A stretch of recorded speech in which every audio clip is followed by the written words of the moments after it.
அங்க பூக்கடையில நிறுத்து. சரி போ. சீக்கிரம் வா, லேட் ஆயிடுச்சு. வாங்க மேடம், என்ன வேணும்? மல்லி இருக்கா? மல்லி இருக்கு மேம். எவ்வளவு முழம் வேணும்? 4 முழம். மேடம் 3 முழம் இருக்கு. 1 முழம் சீக்கிரம் கட்டிடுறேன். ஷோ, கொஞ்சம் வெயிட் பண்ணு. 5 நிமிஷம் கட்டிடுறேன். டைம் ஆகுது. This lady doesn't understands the value of time. Let's go to another shop. I do understand ma'am. I'm just tying the flowers for you. Here you go. Just take it. அக்கா அட்டகாசமா English பேசுறீங்க, ஆனா சாதாரணமா பூ கட்டிட்டு இருக்கீங்க. நான் college படிக்கும் போதே எனக்கு கல்யாணம் பண்ணி வச்சுட்டாங்க. அவர் இருந்தப்போ எனக்கு எதுவும் தெரியல.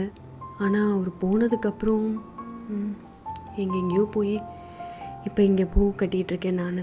அக்கா தப்பாக நினச்சிக்கலன்னா உங்கள் ஹஸ்பண்டுக்கு என்னாச்சுன்னு நான் தெரிஞ்சுக்கலாமா? வண்டியில் வேகமாக போனார். ஹெல்மெட் போடலை. Head injury. ஸ்பாட்லேயே அவுட்டு. என்ன சொன்னாலும் வேகத்தை விட உயிர் தானப்பா முக்கியம். நீங்களும் தான் வேகமாக போகாதீங்க. எப்பவுமே ஹெல்மெட் போட்டு போங்க. இந்தாங்க ஹெல்மெட். நாங்கள் வரோம்க்கா.